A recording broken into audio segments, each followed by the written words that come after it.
The twin रोज की explanation videos काफी solid हैं। फाइनली आप आ ही गए ह्यूमैनिटीज के नंबर 1 चैनल पर।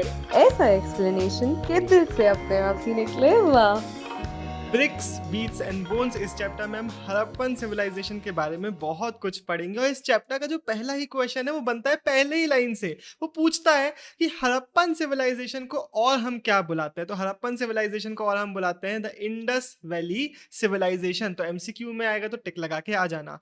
अब एक और इंपॉर्टेंट लाइन यहीं पे स्टार्टिंग में ही दी हुई है कि हड़प्पन सिविलाइजेशन का एक बहुत डिस्टिंक्टिव आर्टिफैक्ट है। आर्टिफैक्ट मतलब क्या? आर्टिफैक्ट मतलब जो भी हमें सामान मिलता है, चाहे वो हमारे पॉट्स हो, हाउसेस हो, ऑर्नामेंट्स हो, टूल्स हो, सील्स हो, ये सारे जितनी भी चीजें हमें मिलेंगी उनको हम आर्टिफैक्ट बुलाएंगे। एक डिस्टिंक्टिव आर्टिफैक्ट मतलब एक यूनिक आर्टिफैक्ट जो हड़प्पन सिविलाइजेशन का ही हमें देखने को मिलता है, that is the Harappan seal. नाम क्या है? हड़प्पन सील। अब इसके कुछ फीचर्स हैं जो इस इमेज को देख लो सारे याद हो जाएंगे। पहली चीज हमें यहाँ पे देखने को मिल रही है एक एनिमल सिंबल। लेकिन आप सिंबल लिख के मत आना, आप एनिमल मोटिफ लिख के आना। मोटिफ मतलब सिंबल ही होता है। तो एनिमल मोटिफ देखने को मिला।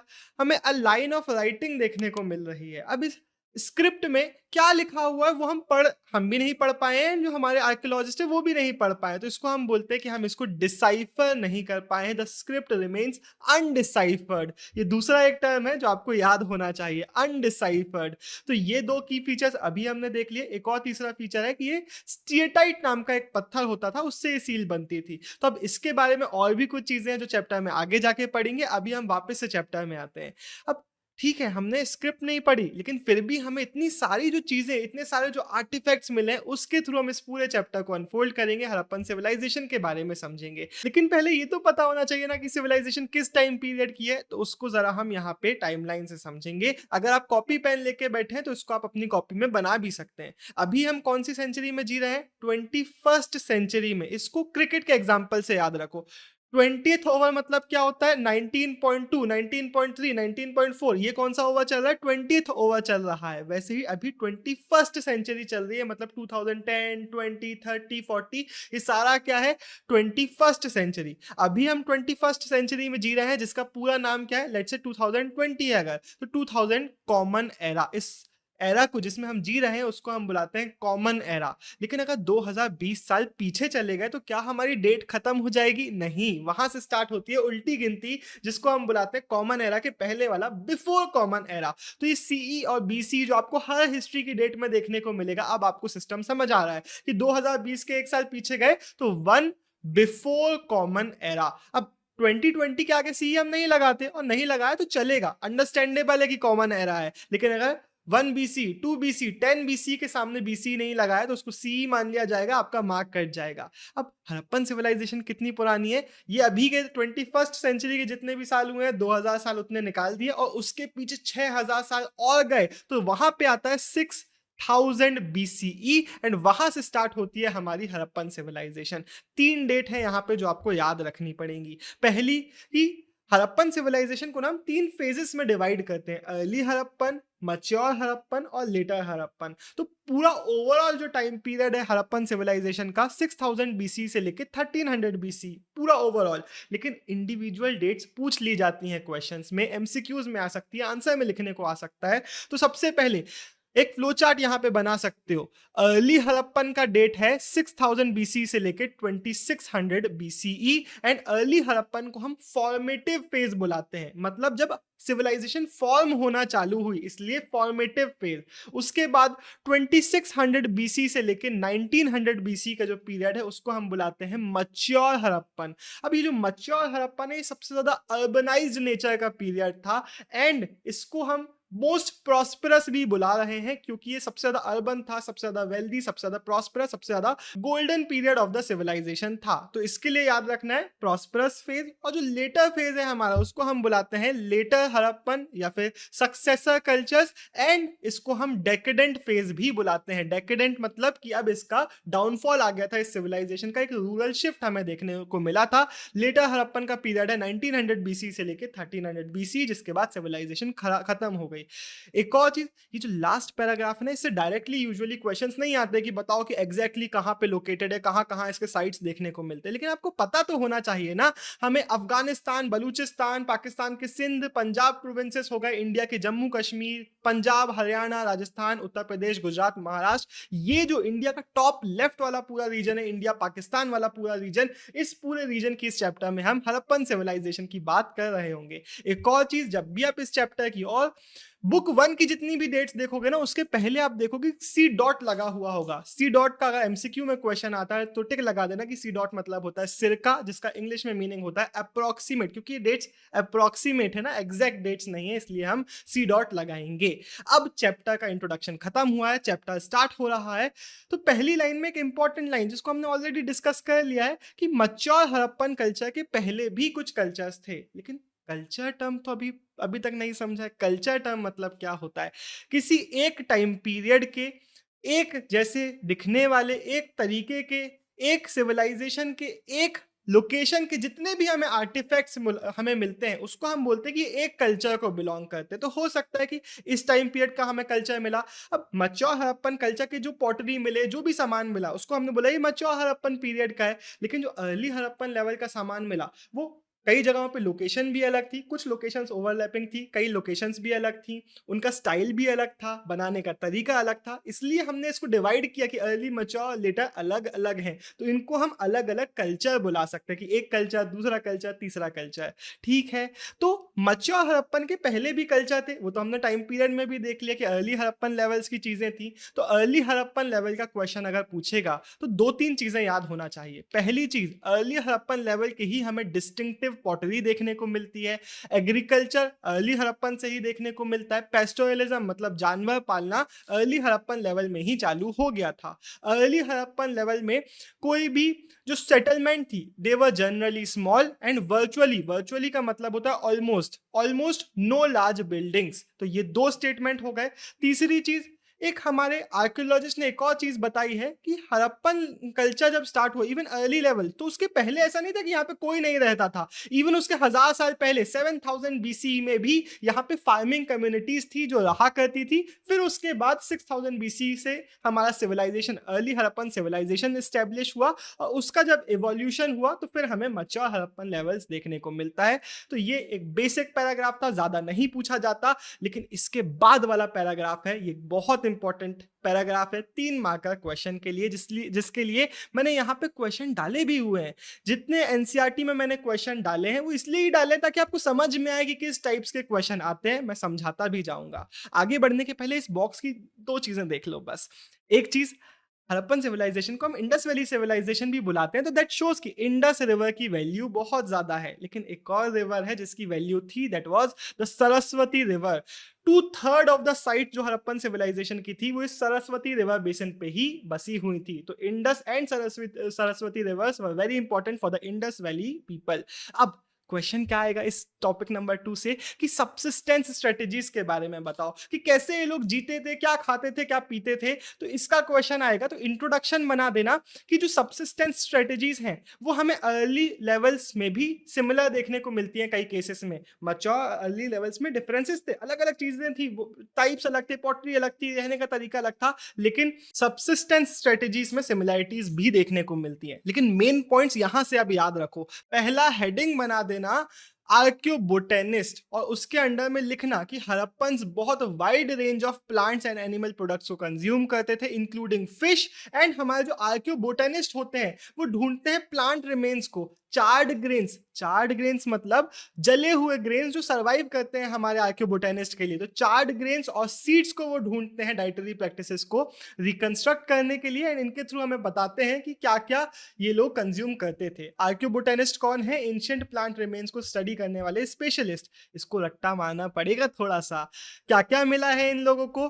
5 नाम पहले, wheat, barley, lentil, chickpea and sesame. इसके बाद मिलेट्स, जो कि गुजरात में मिले हैं, और राइस जो कि रिलेटिवली रेयरली हमें कुछ जगहों पर ही मिला है। तो ये 7 नाम टोटल आपको लिख के आने पड़ेंगे। इसके बाद एनिमल बोन्स लिख के आना, एंड हेडिंग यहाँ पे बना सकते हो आर्कियोजूलॉजिस्ट या फिर जू आर्कियोलॉजिस्ट, और लिखना कि एनिमल बोन्स को ये लोग ढूंढते हैं, उनको स्टडी करते हैं, और इन्होंने हमें बताया कि कैटल, शीप, गोट, बफेलो, पिग वो एनिमल्स थे जिनके बोन्स मिले हैं, इनको डोमेस्टिकेट किया जाता था। इसके अलावा कुछ वाइल्ड स्पीशीज भी हमें देखने को मिली है, बोअर, डियर और घड़ियाल। अब हड़प्पन इनको मारते थे, खुद से जैसे हमने ऊपर अगर आप देखोगे तो यहाँ पे आपको ये जो देखने को मिल रहा है ये बीट्स हैं जिसका ये लोग ऑर्नामेंट्स बनाते थे। उसके बाजू में ये जो पत्थर देखने को मिल रहा है क्यूबिकल, इनको वेइंग के लिए यूज किया जाता था। और ये आपको स्टोन ब्लेड्स देखने को मिल रही हैं जिसका यूज शायद ही लोग एनिमल्स को मारने के लिए करते होंगे, शायद कुछ काटने के लिए करते होंगे, शायद इसमें नीचे वुडन हैंडल लगाते होंगे, हमें एग्जैक्टली नहीं पता चला है।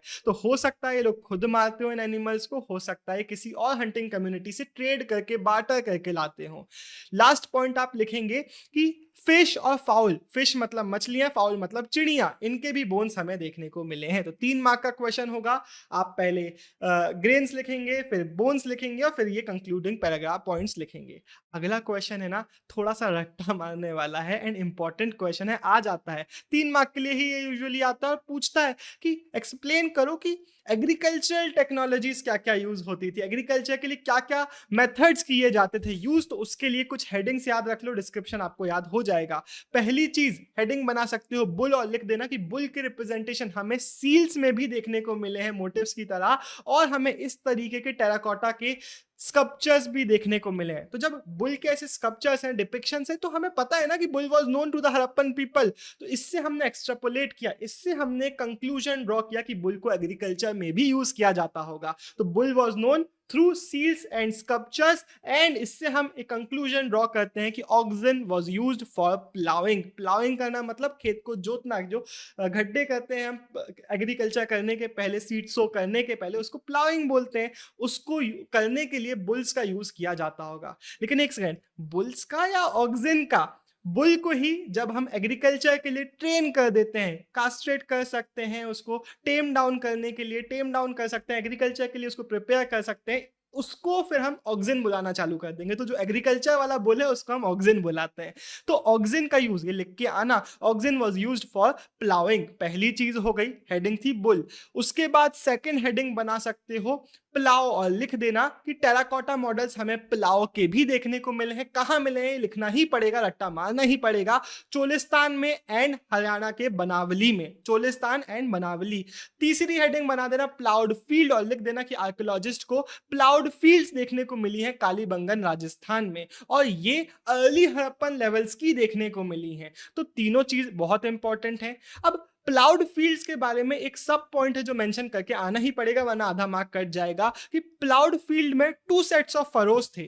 फरोज मतलब क्या? वो जो गड्ढे बनाते हैं हम प्लाव करते टाइम, उसको हम फरोज बुलाते हैं। अगर आपको एक ही क्रॉप उगाना है तो आप एक ही डायरेक्शन में सारे फरोज बना लोगे, लेकिन यहाँ पे हमें 2 सेट्स ऑफ फरोज देखने को मिलते हैं at 90 degrees to each other. It is a massive evidence कि यहाँ पे 2 क्रॉप्स को एक साथ उगाया जा रहा होगा, वरना आप एक ही लाइन में बनाते ना, लेकिन यहाँ पे 2 क्रॉप्स को सो किया जा रहा था, इसलिए उसको डिफाइन करने के लिए 2 सेट्स ऑफ फरोज हमें at 90 degrees to each other देखने को मिलते हैं। तो ये पूरा आपका आंसर हो जाएगा एग्रीकल्चरल टेक्नोलॉजीज के लिए। कभी कभी क्वेश्चन आपसे इरिगेशन टेक्नोलॉजीज के बारे में भी पूछेगा, तो यहां से इरिगेशन का पॉइंट स्टार्ट होता है। इंट्रोडक्शन बना के आना कि हड़प्पन साइट जो है वो सेमी एरिड रीजन्स पे है, मतलब यहाँ पे बारिश होती तो है बट बहुत ज्यादा नहीं होती, इसलिए इरिगेशन की जरूरत थी। एंड पहली हेडिंग आप बनाएंगे ट्रेसेस ऑफ कैनाल्स।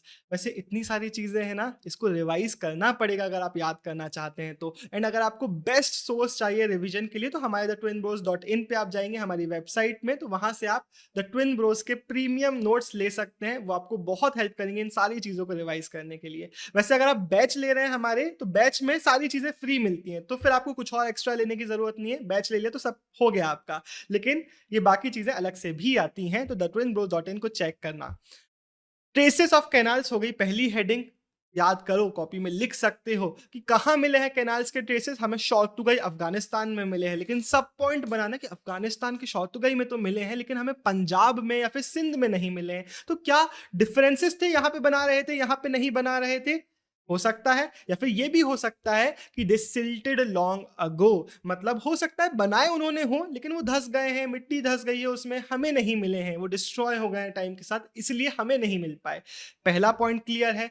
दूसरा आप पॉइंट बनाएंगे कि वाटर के लिए वेल्स का यूज भी किया जाता था, एंड वेल्स के पानी को भी इरिगेशन के लिए यूज किया जाता था। तीसरा पॉइंट आपका बनेगा वाटर रिजर्वॉयर्स कहाँ मिले हैं, धोलावीरा में मिले हैं, एंड इसका पानी भी मे बी एग्रीकल्चर के लिए यूज किया जाता होगा। ये कॉपर टूल्स हमें मिले हैं, इनकी ना इमेजेस कई बार आ जाती हैं, एंड हो सकता है क्वेश्चन है कि कहाँ पे मिला है, जो रिजर्वॉयर देखने को मिल रहा है, तो ये हमने देख लिया, धोलावीरा में देखने को मिला है। एक इंटरेस्टिंग बॉक्स है, हमें ऐसे सैडल कॉइंस जिसको हम आज भी यूज करते हैं कुछ चीजों को पीसने के लिए किचन में, तो ऐसे भी मिले हैं। इसमें बताया हुआ है एक इंटरेस्टिंग पॉइंट की उनके कुक ने बोला कि यार ये मुझे दे दो, मुझे कुछ पीसना है। भैया जी आप खरीद के ले आए मार्केट से, इसको यूज ना करें, ये हमें मिला है बहुत पुराना, नहीं नहीं इसको आप यूज ना करें। चलो टॉपिक नंबर 3, मोहनजोदारो। किसने इसका नाम नहीं सुना है? मोहनजोदारो बहुत पॉपुलर है, और यहां से एक इंटरेस्टिंग क्वेश्चन निकल के आता है कि first site to be discovered from the Harappan civilization कौन सी थी? कुछ लोग मोहनजोदारो पे टिक लगा के आ जाएंगे, नहीं नहीं नहीं, मोहनजोदारो सबसे ज्यादा फेमस है, लेकिन पहली साइट जो हमने डिस्कवर करी थी that was the Harappa. And Harappa के नाम पे, क्योंकि वो फर्स्ट साइट थी, इसलिए हड़प्पा के नाम पे इस इंडस वैली सिविलाइजेशन का नाम पड़ा हड़प्पन सिविलाइजेशन। तो हड़प्पा फर्स्ट थी, मोहनजोदारो सबसे ज्यादा पॉपुलर है, हम सब ने इसका नाम सुना हुआ है, मूवी पे हमने इसका नाम सुना हुआ है। एंड ये एक और फीचर है हड़प्पन सिविलाइजेशन का कि यहाँ पे ऐसे अर्बन सेंटर्स थे। तो ये इंट्रोडक्टरी पॉइंट है, आप याद रखेंगे कि हड़प्पन सिविलाइजेशन में हड़प्पा हो गया, मोहनजोदारो जैसे हमें अर्बन सेंटर्स देखने को मिलते हैं, जहाँ पे काफी ज्यादा अर्बनाइज लेवल पे चीजें हो रही थी, जिसको इस टॉपिक में हम समझेंगे। यहाँ पे हम मोहनजोदारो के बारे में चीजों को देखेंगे। तो मोहनजोदारो में हमें क्या देखने को मिलता है कि ये बहुत फेमस है। यहाँ का जो सेटलमेंट है डिवाइडेड इनटू 2 सेक्शंस, तो इसको डायग्राम से समझो। 2 सेक्शन है लेफ्ट और राइट का। जो सिटाडेल है वो छोटा है लेकिन हाइट पे है, जो लोअर टाउन है वो बड़ा है, लेकिन नाम जैसे सजेस्ट कर रहा है लोअर है एंड बड़ा है। सिटाडेल में हमें पब्लिक पर्पसेस की बिल्डिंग्स देखने को मिलती हैं, लोअर टाउन में हमें रेसिडेंशियल सेटअप देखने को मिलता है। तो अब इनके थोड़े थोड़े पॉइंट हमें अच्छे से पढ़ना है। सिटाडेल चाहो तो फ्लो चार्ट बना सकते हो। सिटाडेल की जो हाइट है वो किस रीजन के कारण है? इसकी जो बिल्डिंग्स है, ज्यादातर बिल्डिंग्स को मड ब्रिक के प्लेटफॉर्म बनाए गए हैं, उसके ऊपर इसकी बिल्डिंग्स को बनाया गया, उनको एक हाइट देने के लिए। पहला पॉइंट क्लियर है। सिटाडेल को वॉल ऑफ किया गया है, इसकी बिल्डिंग्स को, सिटाडेल को टोटल में वॉल ऑफ किया गया है, इसको लोअर टाउन से सेपरेट किया गया है।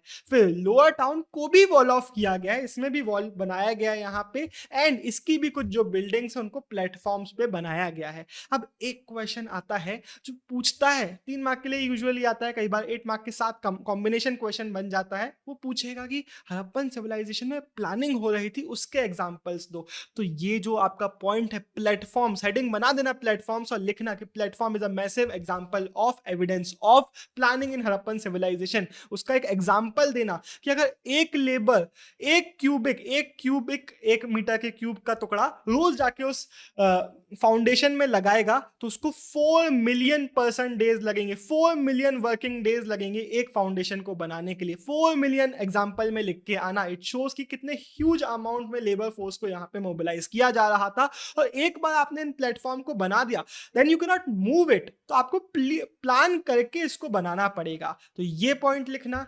तो hence the settlement was first planned and then implemented accordingly। लेकिन प्लानिंग के बहुत सारे एविडेंसेस हैं। अगला एविडेंस की हेडिंग बना देना ब्रिक्स, और ब्रिक्स के बारे में लिखना कि या तो सन ड्राइड होती थी या फिर इनको बेक किया जाता था। फिर लिखना ब्रिक्स के बारे में कि स्टैंडर्डाइज्ड रेशो की होती थी, मतलब कि इनका अगर हाइट अगर x है तो इसका जो ब्रेथ है वो 2x होता था, और जो लेंथ है वो 4x होती थी। अब इसमें कोई महान चीज तो नहीं, इसके लिए क्या प्लानिंग लगेगी? प्लानिंग इसके लिए ये लगेगी कि पूरे रीजन में यहां से लेके यहां तक के रीजन में सेम लेवल की, सेम रेशो की ब्रिक्स देखने को मिल रही हैं। मतलब कोई तो अथॉरिटी है ना जो ऑर्डर दे रही है, कोई तो प्लानिंग यहाँ पे हो रही है। ऐसा भी नहीं है कि छोटा सा रीजन हो कि एक ही जगह पे बन रही थी इसलिए ये यूनिफॉर्मिटी है, नहीं, एक जगह पर नहीं बन रही थी, इतने बड़े रीजन में थी, अलग अलग जगहों पे बन रही थी, लेकिन स्टिल हमें ये देखने को मिलता है। जो ब्रिक्स है ये प्लानिंग का भी एविडेंस है, आगे जाके हम देखेंगे कि अथॉरिटी का भी एविडेंस है, लेकिन उसको आगे समझेंगे। अब अगला प्लानिंग का एविडेंस है ड्रेनेज सिस्टम एंड स्ट्रीट्स यहाँ की जो बनाई जा रही थी। अब क्वेश्चन ना कई बार सिर्फ ड्रेनेज सिस्टम के बारे में पूछेगा, तो क्या क्या लिख के आना है। पहला पॉइंट बनेगा कि drainage system is one of the distinctive features of the Harappan civilization, of the Harappan cities, क्योंकि इनको बहुत प्लानिंग के साथ ड्रेनेज सिस्टम को बनाया जा रहा था।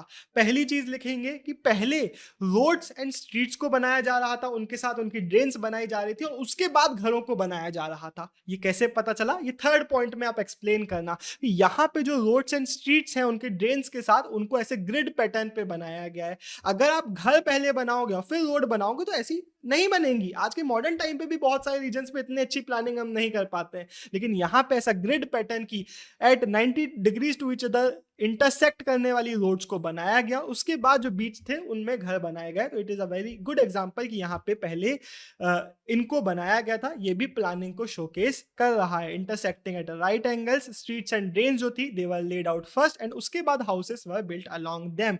अगर एक हाउस का वेस्ट वाटर को इस स्ट्रीट ड्रेन में फ्लो करना है तो at least one wall had to be connected with the street drain. ये आपका चौथा पॉइंट बनेगा जो आप बनाएंगे। तो 3 मार्क का क्वेश्चन आएगा, 3-4 पॉइंट आप बना के आएंगे, आराम से आपको फुल मार्क्स मिलेंगे। अगला एक मैसिव क्वेश्चन आ गया है, वो पूछता है डोमेस्टिक आर्किटेक्चर के बारे में। वो 8 मार्क्स के लिए यूजुअली आता है। बोलेगा मोहनजोदारो के डोमेस्टिक आर्किटेक्चर के बारे में, रेसिडेंशियल बिल्डिंग्स के फीचर्स को बताओ। तो सारे पॉइंट्स अच्छे से सुनो। पहला आप इंट्रोडक्शन बनाएंगे कि हमें रेसिडेंशियल सेटअप देखने को कहाँ मिलता है, लोअर टाउन में मिलता है, पहला पॉइंट। दूसरा पॉइंट कि कैसा होता था, तो सेंटर्ड अराउंड द, घर के सेंटर में कोर्टयार्ड होता था, कोर्टयार्ड के आजू बाजू रूम्स होते थे, कोर्टयार्ड में कुकिंग और वीविंग जैसे काम स्पेशली ड्राई वेदर में किए जाते थे and hence courtyard was the centre of activities. इसके बाद अगला हेडिंग बना देना कंसर्न फॉर प्राइवेसी। यहाँ पे प्राइवेसी का बड़ा ख्याल था।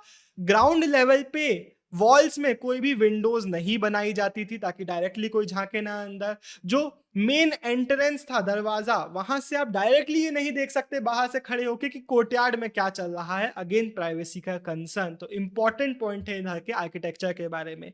हर एक जो हाउस होता था उसका खुद का बाथरूम होता था, पेव्ड विथ ब्रिक्स। मतलब आज की डेट में हम टाइल्स लगाते हैं ना नीचे, उसको बोलते हैं पेविंग करना। यहाँ पे ब्रिक्स को यूज करके पेव किया गया था, नीचे ब्रिक्स लगाई गई थी एंड ड्रेन्स जो थी वो थ्रू द वॉल कनेक्टेड रहती थी ताकि जो स्ट्रीट ड्रेन्स है उनमें सारा का सारा वेस्ट वाटर फ्लो हो सके। कुछ घरों में हमें स्टेयरकेसेस देखने को मिलते हैं जो कि सेकंड स्टोरी या फिर रूफ में जाने के लिए यूज किए जाते होंगे। ज्यादातर घरों में हमें वेल्स देखने को मिलते हैं और वेल्स को, कुओं को ऐसे रूम में बनाया जाता था जिसका पासर्स बाय भी यूज कर सके। मतलब घर के बाहर से भी कोई निकल रहा है तो भी वो वेल वाले रूम को एक्सेस कर पाता था। इस तरीके से डिजाइन किया गया था। मोहनजोदारो में हमें अबाउट 700 वेल्स, इंपॉर्टेंट एग्जांपल है, मोहनजोदारो में हमें अराउंड 700 वेल्स देखने को मिलते हैं। इतने सारे पॉइंट हैं, 8 मार्क का क्वेश्चन बहुत आराम से बनेगा।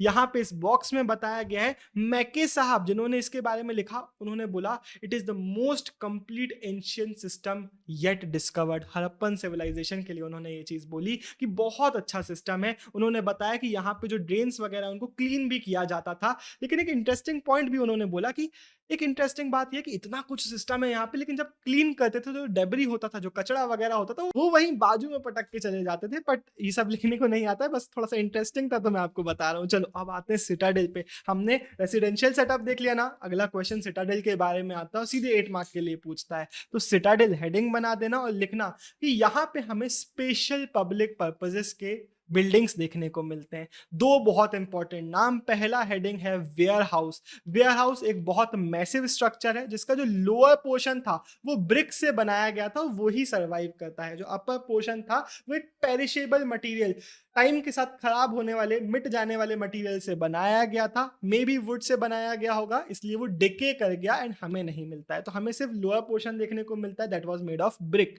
अगला ग्रेट बात, और कई बार क्वेश्चन सिर्फ ग्रेट बात का आता है 8 मार्क्स के लिए, तो इसको बस कान खोल के सुन लो, याद हो जाएगा।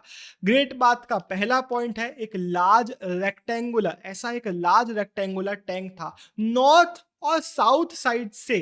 पहला पॉइंट है लार्ज रेक्टेंगुलर टैंक, एक कोर्टयार्ड में इस टैंक को बनाया गया था, जिसके चारों साइड्स में हमें कॉरिडोर्स देखने को मिलते हैं। नॉर्थ और साउथ साइड से सीढ़ियां देखने को मिलती हैं, 2 flights of steps north and south में, जिससे आप टैंक में एंटर कर सकते हो। टैंक को वाटर टाइट बनाया गया था। कैसे बनाया गया था? इसके जो एजेस थे उसमें ब्रिक्स को लगाया गया था एंड मोर्टार ऑफ जिप्सम एक मोर्टार ऑफ जिप्सम मतलब एक सीमेंटिंग एजेंट, सीमेंट की तरह उसको ब्रिक्स लगा के उसको सील पैक किया गया था। बेसिकली एक टैंक को, एक पूल को डिस्क्राइब किया जा रहा है, वही सारे पॉइंट्स आपको लिखने हैं।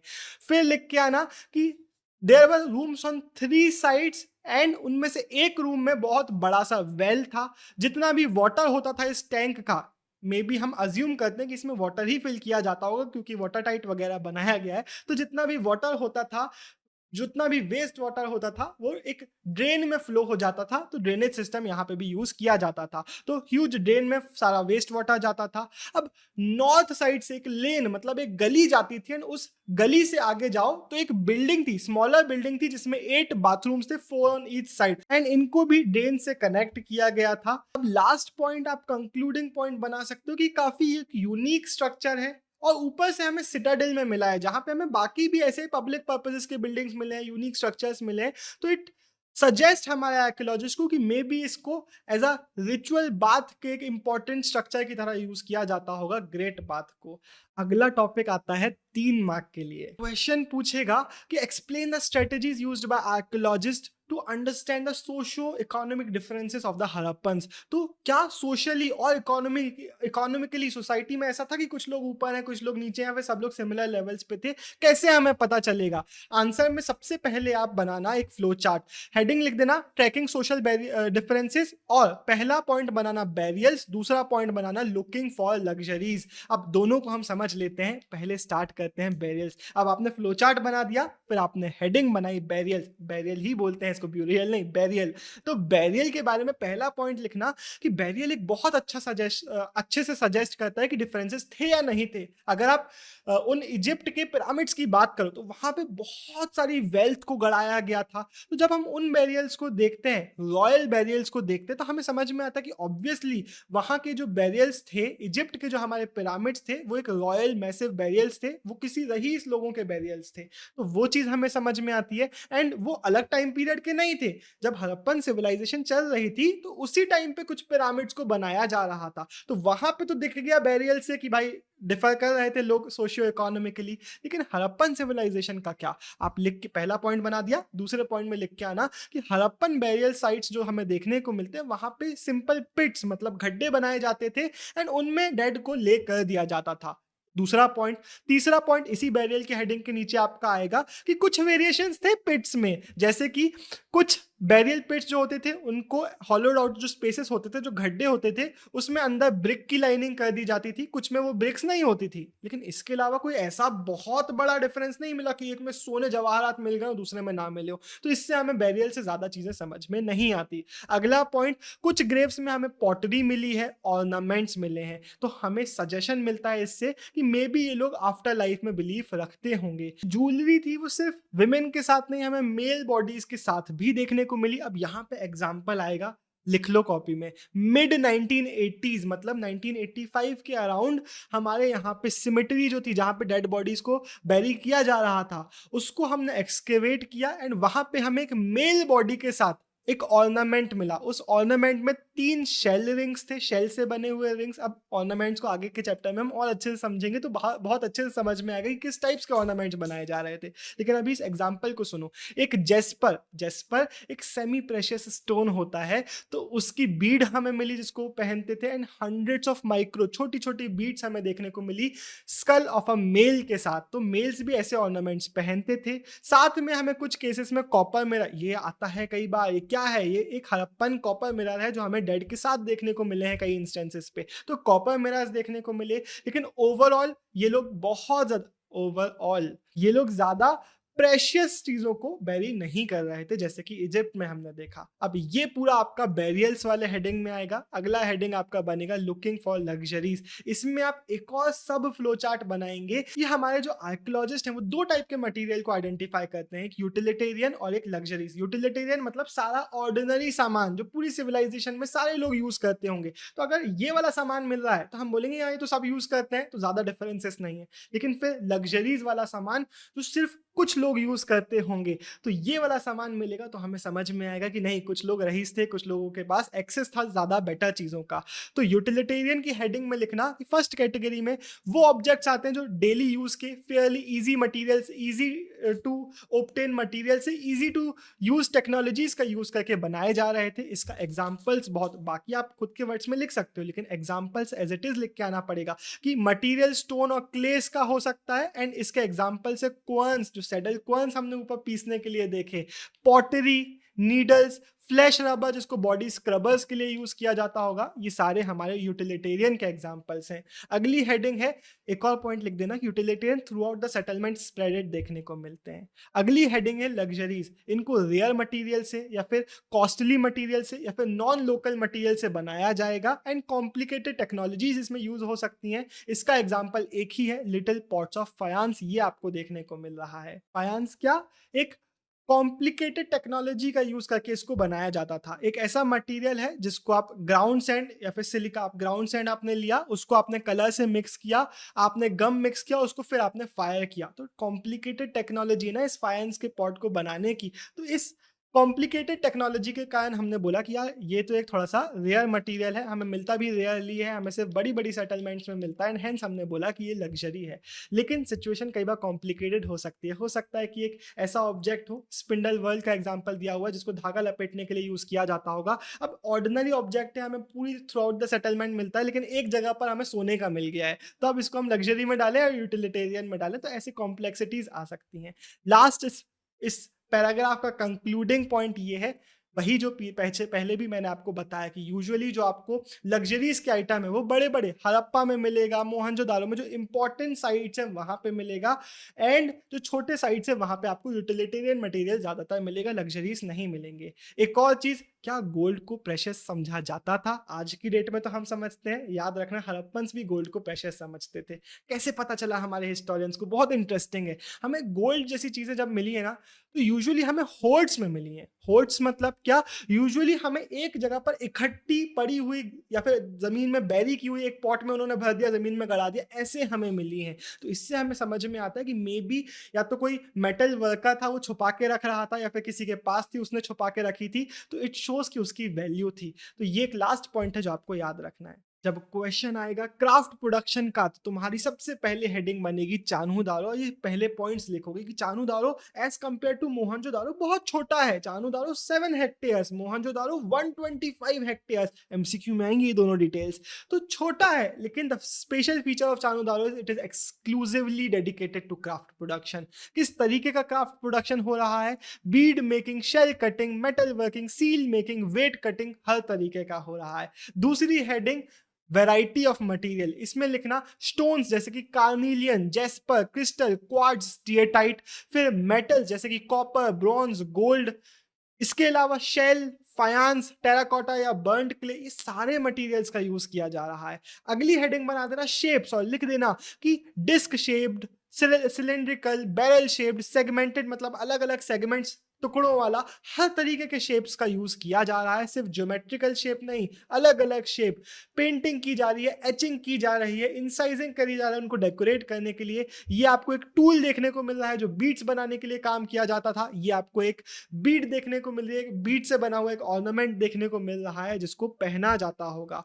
टेक्निक्स, अब ये वाला पार्ट ज्यादा नहीं पूछा जाता है, बट इसको एक बार सुन लो फटाक से। अलग अलग टेक्निक्स, हेडिंग बन गई टेक्निक्स, और लिखा कि अलग अलग मटेरियल जैसे कि स्टीएटाइट जिसकी हमारी सील्स बनती थी, it is a soft stone. तो स्टीएटाइट को कई बार ऐसे किया जाता था कि इसको एक पेस्ट बना लिया जाता था, इसका पाउडर बना के, and उसको फिर अलग अलग शेप्स में मोल्ड किया जाता था, इससे नॉन ज्योमेट्रिक शेप्स बनाए जाते थे। एंड एक बहुत इंटरेस्टिंग यहाँ पे एक एग्जांपल लिख सकते हो कि जो माइक्रो बीट्स हमें मिली, छोटी छोटी बीट्स, उसको कैसे बनाया गया था उस टेक्नोलॉजी का यूज करके, उस टाइम की, उस जमाने की टेक्नोलॉजीज में हमारे आर्कियोलॉजिस्ट को आज भी समझ में नहीं आया है।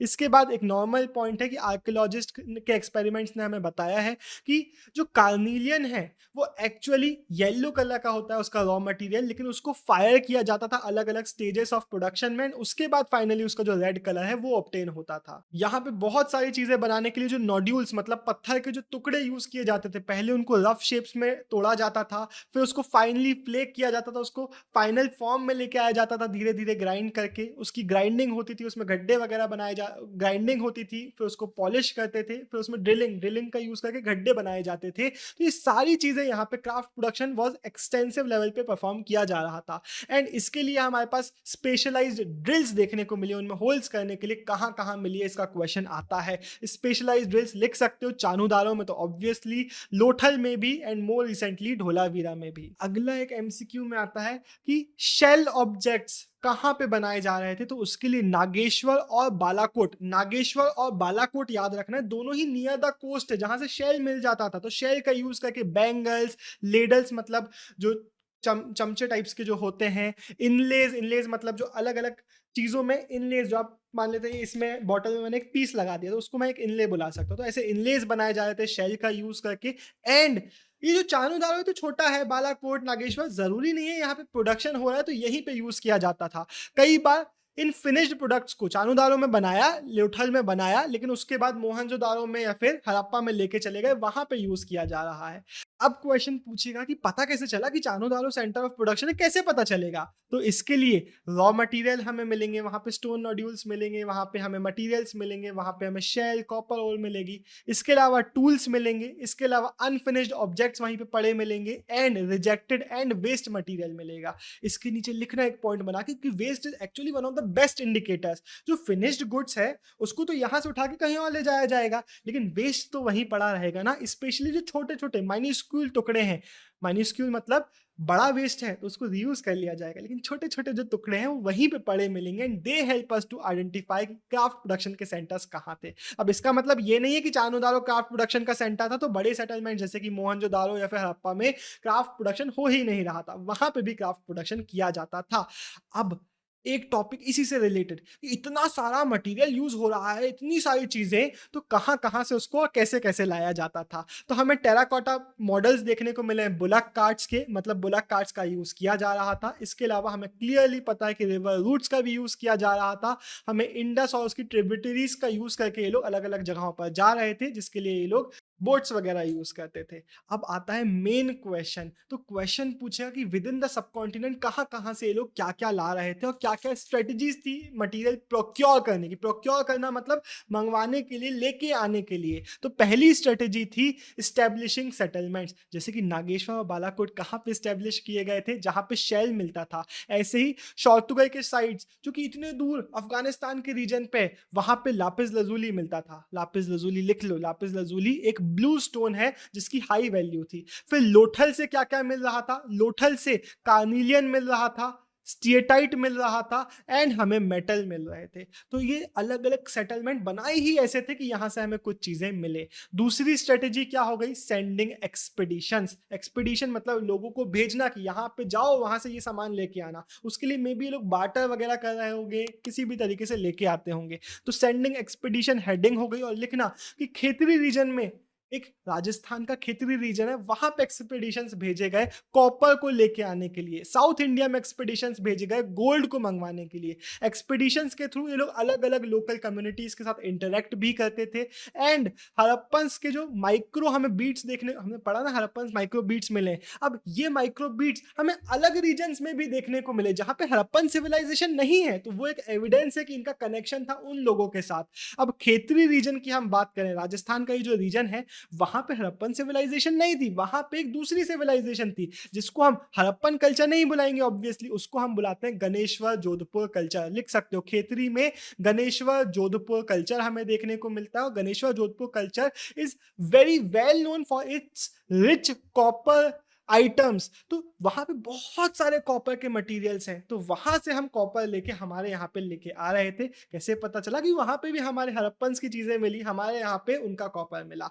अब अगला कभी कभी क्वेश्चन सिर्फ बोलेगा कि डिस्टेंट लैंड्स के साथ, ओवरसीज लैंड्स के साथ हड़प्पन्स का क्या कनेक्शन था, उसको एक्सप्लेन करो। तो 3-4 हेडिंग है जो आपको अच्छे से याद होनी चाहिए। पहली हेडिंग है हमारी ओमान। ओमान हेडिंग बना देना और लिखना कि हड़प्पन्स का कॉपर सिर्फ खेतरी रीजन से नहीं आ रहा था, ओमान से भी आ रहा था। कैसे पता चला? 2 एविडेंस यहाँ पे हम देखेंगे। पहला एविडेंस, हड़प्पन के कुछ कॉपर में हमने जब केमिकल एनालिसिस किया तो केमिकल एनालिसिस के थ्रू हमें उसमें निकल के ट्रेसेस मिले, और सेम निकल के ट्रेसेस हमें ओमान के कॉपर में भी मिले।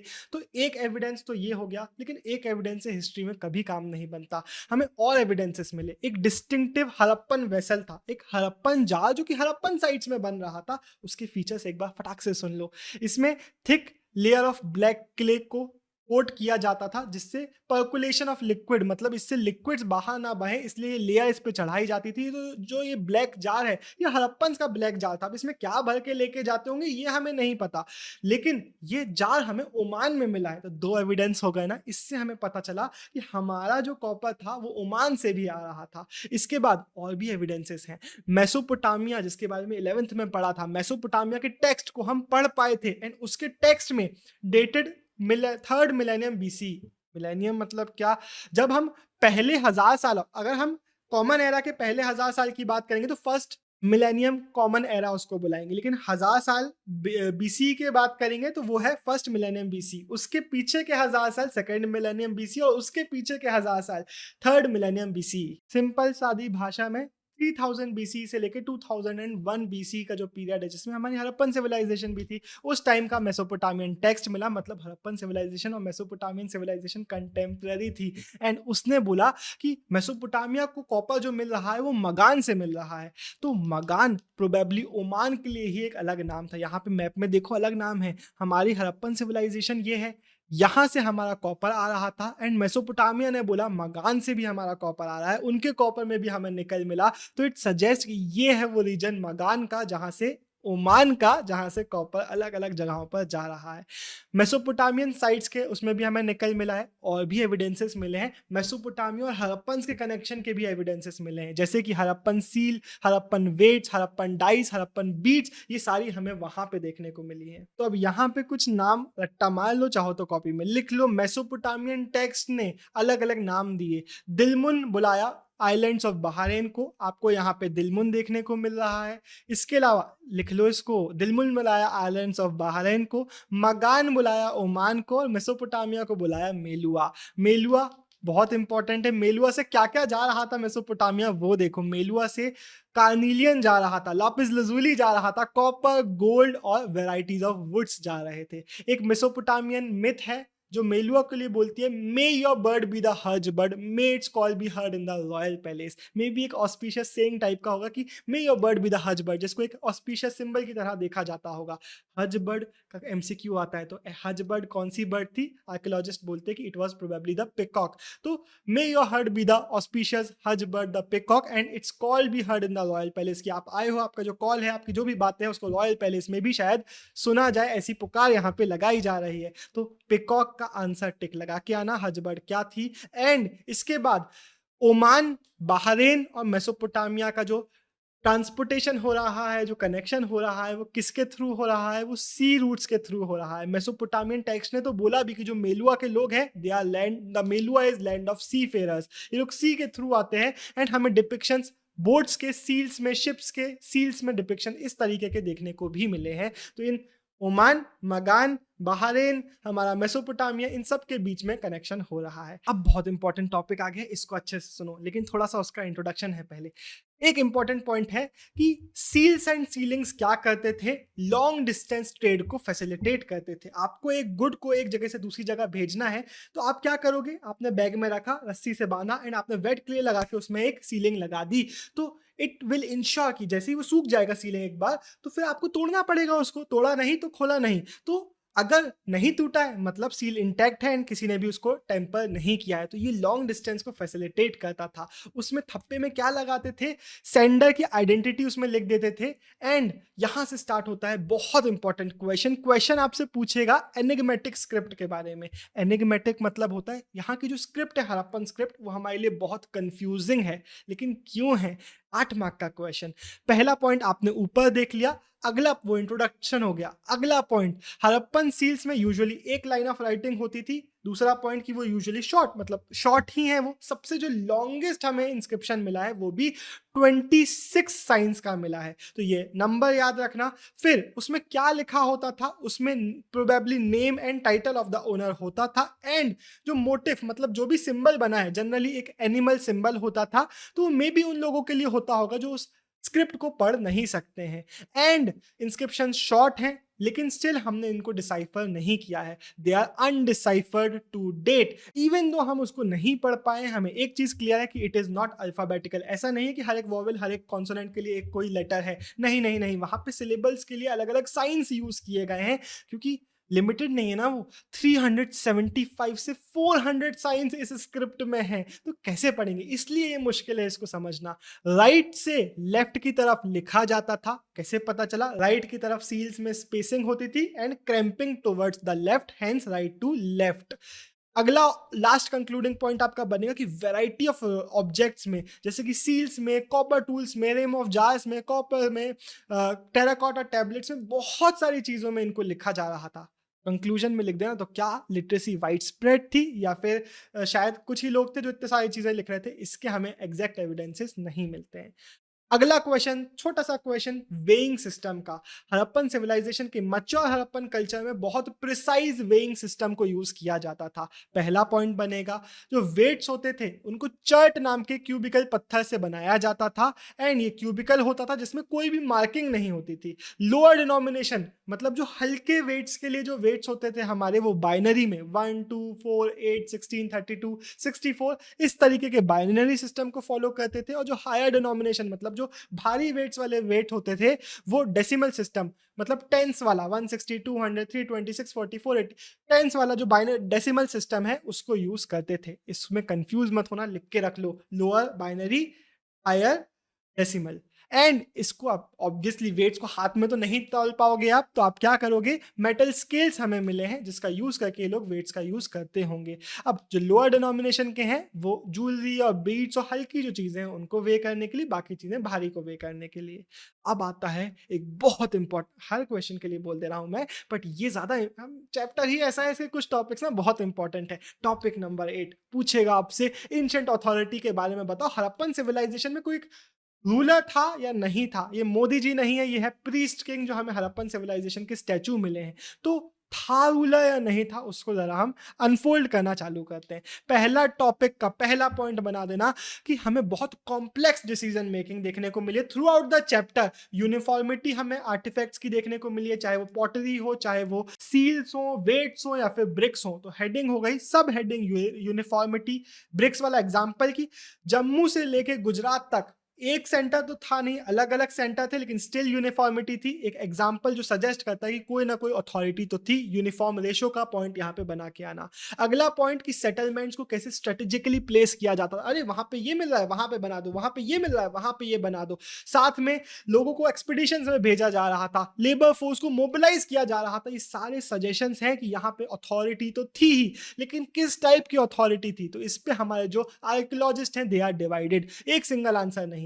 हमें एक बड़ा सा बिल्डिंग मिला मोहनजोदारो में, उसको हमने पैलेस बुला दिया, लेकिन राजा का एक्चुअल वो पैलेस था या नहीं था हमें नहीं पता। हमें स्टोन स्टैचू मिले, इस तरीके के, तो उनको हमने प्रीस्ट किंग बुला दिया क्योंकि मेसोपोटामियन सिविलाइजेशन से हमने लिंक बनाना चालू किया। लेकिन एक्चुअल में ये रिलीजियस फिगर थे या फिर पॉलिटिकल पावर के फिगर थे, नहीं पता हमें। तो हमें इमीडिएट आंसर नहीं मिल रहे हैं, तो हमारे डिवाइडेड ओपिनियंस आपको इस आंसर में लिख के आने पड़ेंगे। आप लिखोगे कि कुछ आर्कियोलॉजिस्ट बोलते हैं कि हड़प्पन सोसाइटी में कोई रूलर्स नहीं थे। पहला ओपिनियन, सारे लोग इक्वल स्टेटस को एंजॉय करते थे, एक स्टेटमेंट। दूसरा लिखना, अदर्स फील कि there was no single ruler. Harappa का एक रूलर था, मोहनजोदारो का एक रूलर था, लोथल का अलग किंग था, यहाँ का अलग था। तो ये दूसरा ओपिनियन लिखना। तीसरा ओपिनियन लिखना कि कुछ आर्ग्यू करते हैं आर्कियोलॉजिस्ट कि नहीं, there was a single state जो पूरे सिविलाइजेशन को डोमिनेट कर रही थी, इसलिए हमें इतनी यूनिफॉर्मिटी हर एक चीज में देखने को मिलती है, इसलिए हमें इतनी प्लानिंग देखने को मिलती है। और हड़प्पन्स में हमें कुछ आर्कियोलॉजिस्ट सजेस्ट करते हैं कि यहाँ पे प्रोबेबली एक डेमोक्रेटिक सिस्टम था। क्यों वो ये लोग बोलते हैं? क्योंकि यहाँ पे यूटिलिटेरियन आइटम्स मिले हैं ना, हमें ग्रेट बाथ मिला, हमें वेयर हाउस मिला, मे बी ये यूटिलिटेरियन पर्पसेस के लिए ही था, सारी जनता इसको यूज करती होगी। Maybe there was democracy. ये मे बी वाले पॉइंट्स, क्योंकि मे बी वाला ही टॉपिक है, तो मे बी वाले ही पॉइंट्स आपको आंसर में लिखने पड़ेंगे। अब स्टार्ट होता है एंड ऑफ द सिविलाइजेशन। हमने डेट स्टार्टिंग में ही देखी थी ना, 1800 के अराउंड होना चालू ये होता है कि 1800 के अराउंड हमारा जो चोलिस्तान का रीजन हो गया, हमारे हड़प्पन कुछ साइड जहाँ पे पहले मचौर हड़प्पन में बहुत अर्बनाइजेशन था, अब वो खत्म होने लग गए। लेकिन इसी टाइम पीरियड में गुजरात, हरियाणा, वेस्टर्न उत्तर प्रदेश, जो राइट साइड वाले इंडिया के साइड वाले रीजन है, यहाँ पे पॉपुलेशन अभी भी बढ़ रही थी। तो इसको हमें 1900 BC से समझना पड़ेगा। 1900 BC में जब हमारी मचौर हड़प्पन कोलैप्स कर रहा था, तब वहां पे एक चेंज आता है। तो इवन दो कुछ मचौर हड़प्पन के साइट्स पूरे खत्म हो गए, कुछ ऐसे थे जो अभी भी ऑक्यूपाइड थे, एंड एक चेंज वहां पे आ गया। अब ये जो 1800 1900 के बाद के सारे जो रीजन्स में जहां पे साइट्स बने, वहां पे क्या क्या चेंजेस थे, तो ये है लेटर हड़प्पन का क्वेश्चन। तो आप लिख के आना, there was a transformation of material culture, distinctive artifacts disappear हो गए, चाहे वेट्स हो, सील्स हो, स्पेशल बीट्स हो, सब खत्म हो गए।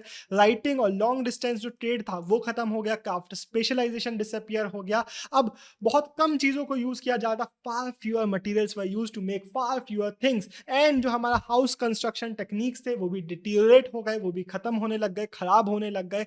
बड़े बड़े पब्लिक स्ट्रक्चर्स अब नहीं मिल रहे थे। ओवरऑल एक रूरल वे ऑफ लाइफ हमें देखने को मिलता है इन लेटर या फिर सक्सेसर कल्चर्स में, हमारे लेटर हड़प्पन में। अब क्यों हुआ, क्वेश्चन जब आएगा ना, तो कई बार वो क्यों को भी पूछेगा। तो उसके लिए पहला पॉइंट बना के आना कि बहुत सारे एक्सप्लेनेशंस हैं, may be deforestation, climatic change, excessive floods, या फिर रिवर्स ड्राई अप हो गई या फिर शिफ्ट कर गई, ऐसे सजेशंस दिए जाते हैं। लेकिन फिर अगले पॉइंट में लिखना कि ये एक पर्टिकुलर साइट के कोलैप्स को सजेस्ट करता है, इतने बड़े सिविलाइजेशन के कोलैप्स को सजेस्ट नहीं करता। इसलिए हमारे कुछ आर्कियोलॉजिस्ट का कहना है कि मे बी एक यूनिफाइंग एलिमेंट था, जो हड़प्पन स्टेट था, जो पूरे रीजन को डोमिनेट करता था, जो रूल करता था, वो कोलैप्स कर गया, जिसके कारण पूरा सिविलाइजेशन खत्म हो गया। एंड इसके एविडेंसेस हमें हर एक चीज में, चाहे पॉटरी हो, चाहे बीट्स हो, चाहे वेट्स हो, हर एक चीज में देखने को मिलते हैं। मचौर हड़प्पन में वेट्स एकदम प्रिसाइजली यूज किए जा रहे थे, लेकिन अब वो जो स्टैंडर्डाइज्ड वेट सिस्टम था वो कोलैप्स कर गया। सारी ही चीजें अब रूरल शिफ्ट लेने लग गई थी। अब ना हम हिस्ट्री की हिस्ट्री को पढ़ेंगे। हर एक चीज की दो हिस्ट्री होती है, एक की वो क्या था और दूसरा कि हमने उसको रीडिस्कवर कैसे किया, हमने उसको कैसे ढूंढा। तो इस टॉपिक में आप दो इंपॉर्टेंट, तीन नाम देखेंगे, लेकिन दो के क्वेश्चन 8 मार्क्स के लिए आते हैं। पहला नाम है अलेक्जेंडर कनिंघम। कनिंघम का क्वेश्चन आएगा, what was Cunningham's confusion, 8 mark का क्वेश्चन आएगा। तो पहला पॉइंट बना के आना, Cunningham was the first director general of archaeological survey of India, often known as father of Indian archaeology. पापा जी ने काम करना चालू किया मिड 19th सेंचुरी में। 19th सेंचुरी मतलब 1800s के मिडल की हम बात कर रहे हैं। इन्होंने जब काम करना चालू किया, तो इस टाइम के आर्कियोलॉजिस्ट क्या करते थे, वो रिटन वर्ड को प्रेफर करते थे कि टेक्स्ट मिल जाए, इंस्क्रिप्शन मिल जाए, उसको हम पढ़ के समझने की कोशिश करेंगे। कनिंघम का मेन इंटरेस्ट बहुत इंपॉर्टेंट है, क्वेश्चन में आता है, मेन इंटरेस्ट क्या था, अर्ली हिस्टोरिक लेवल्स, जो कि 6th सेंचुरी BC और 4th सेंचुरी C का जो टाइम पीरियड है, जो कि हड़प्पन सिविलाइजेशन से बहुत सालों बाद का टाइम पीरियड है, वो उनका मेन इंटरेस्ट का पीरियड था।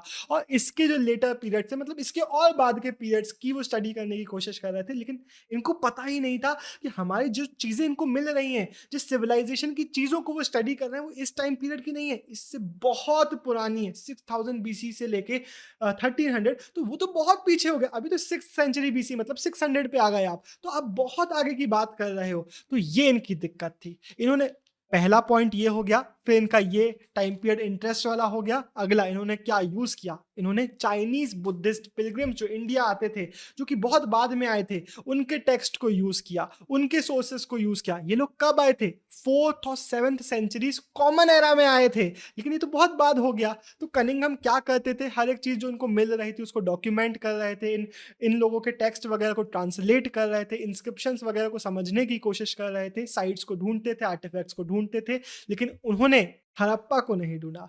इन्होंने कल्चरल वैल्यू की जितनी भी चीजें थी उनको समझने की कोशिश करी, लेकिन जो हड़प्पा है वो इस चाइनीज पिलग्रिम्स की आइटिनरी मतलब चाइनीज पिलग्रिम्स जब आए थे इंडिया में अलग अलग जगहों पर, उन्होंने जिस रूट्स को विजिट किया, जिस टाइम पीरियड में विजिट किया, उस पर हड़प्पा था ही नहीं। तो जब हड़प्पा था ही नहीं तो इनके टेक्स्ट से आप हड़प्पा को नहीं समझ पाओगे। तो ये गलती थी पापा जी की, ये कंफ्यूजन थी पापा जी की, father of Indian archaeology Cunningham साहब की, कि इन्होंने गलत टाइम पीरियड को पकड़ लिया था। तो ड्यूरिंग द 19th सेंचुरी इनको बहुत सारे आर्टिफैक्ट्स मिले, लेकिन कनिंघम को समझ में ही नहीं आया कि कितने इंपॉर्टेंट थे या फिर किस सिविलाइजेशन को बिलोंग करते थे। एग्जाम्पल लिखना कि एक हड़प्पन सील कनिंघम को एक इंग्लिशमैन ने दिया, उन्होंने उस ऑब्जेक्ट को देखा, लेकिन उसको अलग टाइम फ्रेम में, इनका जो इंटरेस्ट का टाइम पीरियड था उसमें फिट इन करने की कोशिश करने लग गए। हड़प्पन सिविलाइजेशन का टाइम पीरियड वो नहीं था। तो उनको क्या लगता था हमारे कनिंघम साहब को कि इंडियन हिस्ट्री जो है वो गंगा वैली में जब सिविलाइजेशन चालू हुई तो उसके साथ, जिसके बारे में अगले चैप्टर में 6th सेंचुरी बीसी के साथ इंडिया की हिस्ट्री चालू होती है, लेकिन एक्चुअल में हमारे जो अर्बन सिविलाइजेशन थी वो 6th सेंचुरी बीसी की नहीं बल्कि 6000 की थी, तो बहुत पीछे की थी। He missed the significance of Harappa. तो जब इन्होंने मिस किया तो किसने ढूंढा हड़प्पा को? सबसे पहले नाम लिखना दयाराम साहनी। दयाराम साहनी को सील्स मिले हड़प्पा में, एंड साथ में रखालदास बनर्जी को सील्स मिले मोहनजोदारो में। कब की हम बात कर रहे हैं? Early decades of 20th century में इनको ये सील्स मिलना चालू हुए, और इनको समझ में आया कि अर्ली हिस्टोरिक लेवल मतलब 6th सेंचुरी बीसी के बाद के नहीं है बल्कि इससे बहुत पुराने हैं। और सिमिलर फाइंडिंग्स रखालदास बनर्जी की, उनको मोहनजोदारो की सील मिली। तो जब ये फाइंडिंग्स हुई तो धीरे से हमारा एक नया कंजेक्चर बना। कंजेक्चर मतलब हमारा एक नया कंक्लूजन, हमारा एक नया एजुकेटेड गैस बना कि नहीं नहीं नहीं नहीं नहीं, ये तो पुरानी सिविलाइजेशन की चीजें मिल रही हैं। 1924 डेट लिख देना, और लिख देना जॉन मार्शल, जो कि नए डायरेक्टर जनरल थे आर्कियोलॉजिकल सर्वे ऑफ इंडिया के। पहले कौन थे? कनिंघम थे। उसके बाद कौन बने? जॉन मार्शल बने। और जॉन मार्शल ने इस न्यू सिविलाइजेशन को अनाउंस किया टू द वर्ल्ड कि इंडस वैली सिविलाइजेशन बहुत पुरानी सिविलाइजेशन है। एस.एन. रॉय ने जॉन मार्शल के बारे में अपने text the story of Indian archaeology में लिखा, Marshall left India 3000 years older than he had found her, क्योंकि इंडिया के बहुत पुराने हिस्ट्री को उन्होंने अनफोल्ड कर दिया। एंड इसके बाद हमें समझ में आया कि सिर्फ एक नॉर्मल सिविलाइजेशन नहीं, मेसोपोटामिया का कंटेम्प्रेरी मिला है। पहले हमें मेसोपोटामिया में बहुत सारी चीजें मिलती थी जो हमें पता ही नहीं चलता था ये क्यों मिल रही है, कहाँ से आ रही है। अब हमें पता चल रहा है कि अरे यहाँ से हड़प्पन सिविलाइजेशन से चीजें आ रही हैं। लेकिन क्वेश्चन ना जॉन मार्शल की गलतियों के बारे में भी पूछेगा, तो उसको जरा देख लेते हैं। तो जॉन मार्शल जब director general of archaeological survey of India बने तो एक चीज तो अच्छी थी कि ये पहले प्रोफेशनल आर्कियोलॉजिस्ट थे। मतलब इन्होंने ग्रीस में काम किया था, क्रीट में काम किया था, उस एक्सपीरियंस को इंडिया में लेके आ रहे थे। इनको भी स्पेक्टेकुलर फाइंड करना कनिंघम को भी पसंद था, इनको भी पसंद था, लेकिन ये जो डेली लाइफ के एवरीडे ऑब्जेक्ट्स थे उनके पैटर्न्स को उनको भी ढूंढने में इंटरेस्टेड थे। लेकिन इनकी गलती कहाँ हुई? मार्शल साहब ने हॉरिजॉन्टल यूनिट्स में लिख के आना। मार्शल साहब excavated along the regular horizontal units and missed the importance of stratigraphy। अब stratigraphy क्या होती है उसको हम समझ लेते हैं। इन्होंने क्या किया? हॉरिजॉन्टली काम किया। कोई ऑब्जेक्ट यहाँ मिल रहा है, यहाँ मिल रहा है, या फिर यहाँ मिल रहा है, इसको उन्होंने बोला कि हाँ अर्थ के सेम लेवल ऑफ नीचे मिल रहा है, मतलब सेम टाइम पीरियड के होंगे। बट स्ट्रेटिग्राफी में आपको लेयर्स को स्टडी करना होता है। कई बार अर्थ के नीचे क्या होता है कि एक ऑब्जेक्ट जो यहाँ है और एक ऑब्जेक्ट जो इतने नीचे गड़ा हुआ है अर्थ के नीचे, वो सेम टाइम पीरियड का होता है। एक ऑब्जेक्ट जो यहाँ है और जस्ट उसके बाजू में जो ऑब्जेक्ट मिला है वो अलग अलग टाइम पीरियड का होता है। इसको बोलते हैं स्ट्रेटिग्राफी। आंसर में लिख के आओगे John Marshall worked along horizontal units and skipped the importance of stratigraphy, जिसके कारण बहुत सारे स्ट्रेटिग्राफिक लेयर को इन्होंने एनालाइज नहीं किया, जिसके कारण बहुत सारा जो इनका इंफॉर्मेशन था ही लॉस्ट द इंफॉर्मेशन। अलग अलग टाइम पीरियड को इन्होंने मिस कर दिया। इस गलती को सुधारा आर.एम. व्हीलर साहब। He was the next archaeological survey of India के डायरेक्टर जनरल। 1944 में इन्होंने इस गलती को सुधारा। इन्होंने स्ट्रेटिग्राफी को भी रिकॉग्नाइज किया, फॉलो किया स्ट्रेटिग्राफी को, हॉरिजॉन्टल यूनिट्स में काम नहीं किया। अब आर.एम. व्हीलर के बारे में थोड़ी सी डिटेल है। ये एक एक्स आर्मी ब्रिगेडियर थे और आर्मी डिसिप्लिन को इंडियन आर्कियोलॉजी में लेके आ रहे थे। ये जो लास्ट वाला पार्ट है ये ज्यादा नहीं आता, इसको बस एक बार अच्छे से सुन लो। क्या बताया हुआ है कि मॉडर्न डे जो पॉलिटिकल बाउंड्रीज है इंडिया पाकिस्तान की, उसका तो कोई लेना देना नहीं है हड़प्पन सिविलाइजेशन से। तो हड़प्पन सिविलाइजेशन की बहुत सारी जो मेन साइट्स थी ना, सब पाकिस्तान चली गई। तो इंडिया में भी हमने एक्सकेवेशंस करना चालू हुए किए। तो कालीबंगन, लोथल, राखी गढ़ी, धोलावीरा रिसेंटली हमें मिला। तो ये सब हमने इंडिया में ढूंढा और ये स्टडीज खत्म नहीं हुई। ये one of the most evolving chapters है आपकी एनसीईआरटी का। हर साल इसके एनसीईआरटी बदल जाती है क्योंकि ये अभी भी डिस्कवरीज चल रही हैं। सिर्फ इंडियन नहीं, इंटरनेशनल इंटरेस्ट भी 1980 से ही हमें हड़प्पन आर्कियोलॉजी में देखने को मिला है। एंड सारे लोग इस जगह पे काम कर रहे हैं। एंड हो सकता है फ्यूचर में चैप्टर बहुत बढ़ जाए, बहुत चेंज हो जाए, हमें बहुत सारी चीजें इसके बारे में नई नई पता चले। अब आखिरी टॉपिक आता है कि हिस्ट्री को हमने देख तो लिया कि यार ये सब इन लोग कर रहे हैं, लेकिन हिस्ट्री को रिकंस्ट्रक्ट करने में प्रॉब्लम्स क्या क्या होती हैं। ये सिर्फ एक ही 8 मार्क का क्वेश्चन यूजुअली बनता है, तो इसको एक बार अच्छे से समझ लो, आंसर बनेगा। मैं समझा भी दूंगा कि लिखना कैसे है। सबसे पहला पॉइंट तो लिखना कि किसी भी आर्टिफैक्ट को रिकवर करना, उसको ढूंढना is just the first step. इसके बाद आपको उसको क्लासिफाई करना होता है। किस टर्म्स में classify? In terms of material की कौन से मटेरियल का है, मेटल का है, आइवरी का है, क्ले का है, स्टोन का है, किस मटेरियल का है। और उसके बाद इन टर्म्स ऑफ फंक्शन, जो कि कंपैरेटिवली ज्यादा डिफिकल्ट होता है कि उसका यूजेज क्या होता होगा।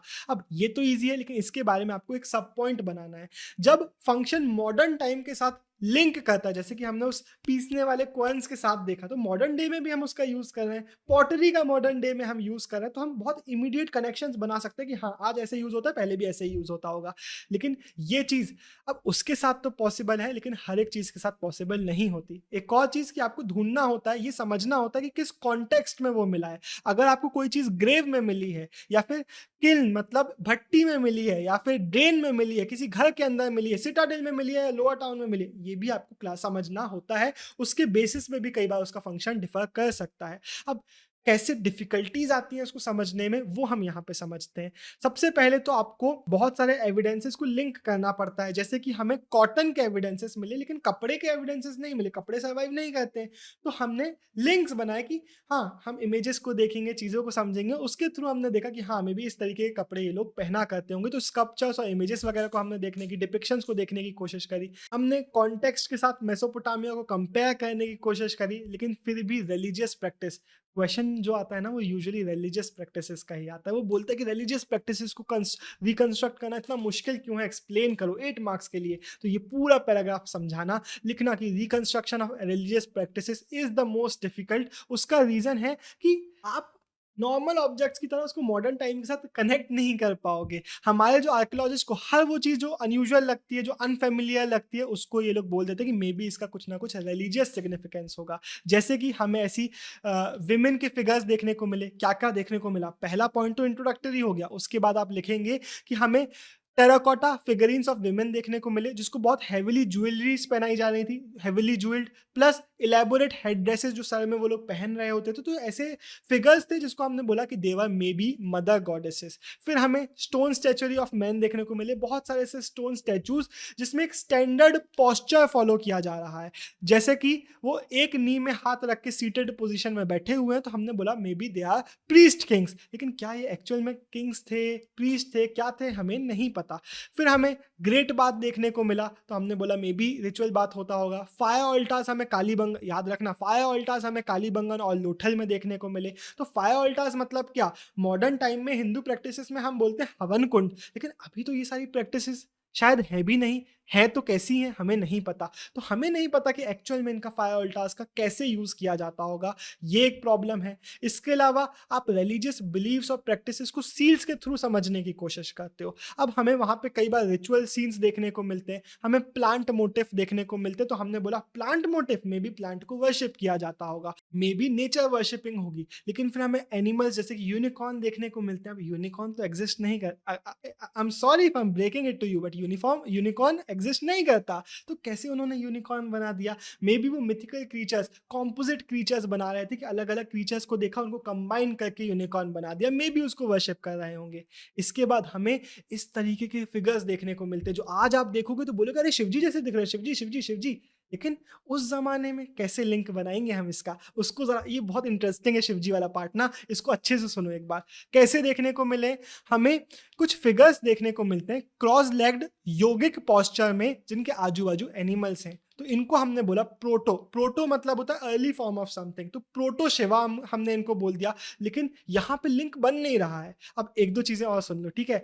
हमें कोनिकल ऑब्जेक्ट्स, ये देखो नीचे, तो हमें शिवलिंग जैसे, जिनको हमने लिंगास ही बोला है, तो शिवलिंग जैसे ऑब्जेक्ट्स भी देखने को मिले। लेकिन क्या एक्चुअल में लिंक बन रहा है, उसको जरा हम यहाँ पे मैं एक टेबुलर फॉर्म में आपको समझा देता हूँ।